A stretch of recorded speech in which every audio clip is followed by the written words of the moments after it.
Hello and welcome to the Synergen Leadership Podcast. My name's Julian Carl, CEO and co-founder of Synergen Group, and once again really happy to share with you that this latest episode of the podcast is going to be a really good one.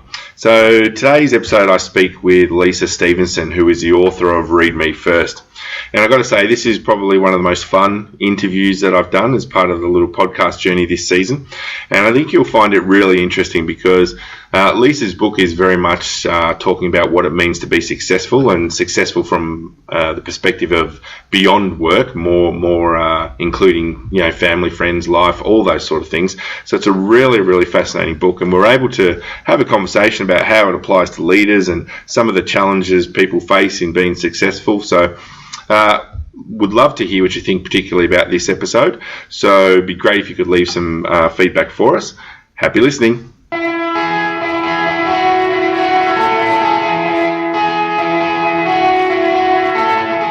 Welcome to the Synergen Leadership Podcast with Julian Carl.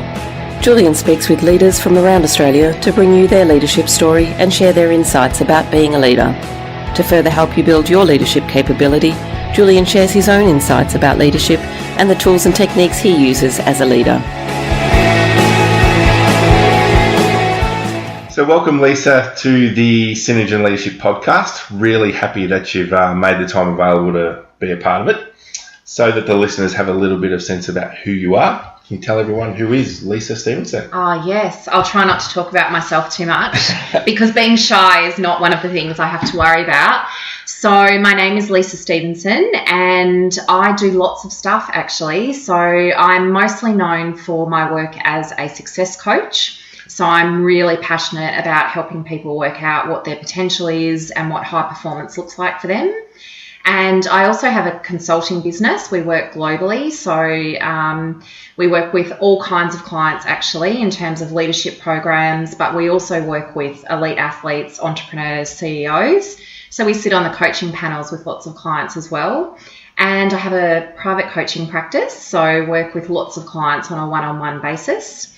And I've written a book and I'm a mum. I have 3 little people and I really like Aperol Spritz. Okay, nice. Just to get that out there. That out there. Yeah. So I wouldn't mind actually just narrowing in on one thing you said, success coach, because I'm pretty keen for the listeners to hear about success and success through a leadership lens.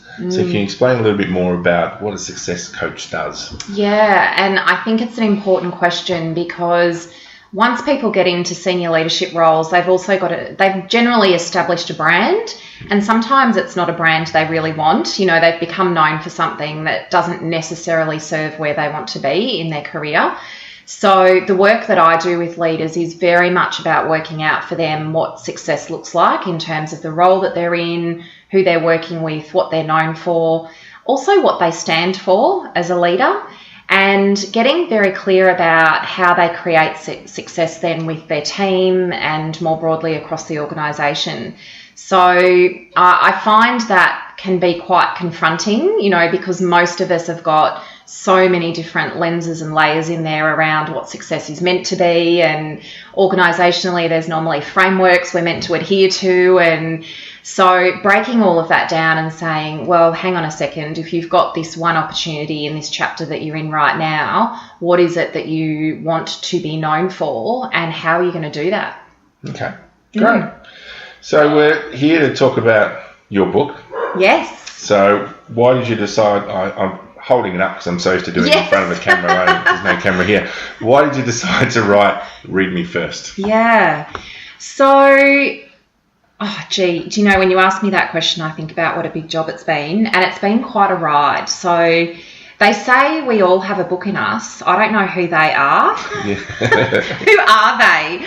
And it's something that had always been on my mind, but then again, so is running a marathon, and I haven't done that. So, but it was just this inner voice that kind of said, one day you'll have enough to share that you'll want to distill it into a book. When you've done 20 years of coaching, mentoring, consulting, working in senior roles, I knew that there would be something that would kind of bring it together where I wanted to distill that into something.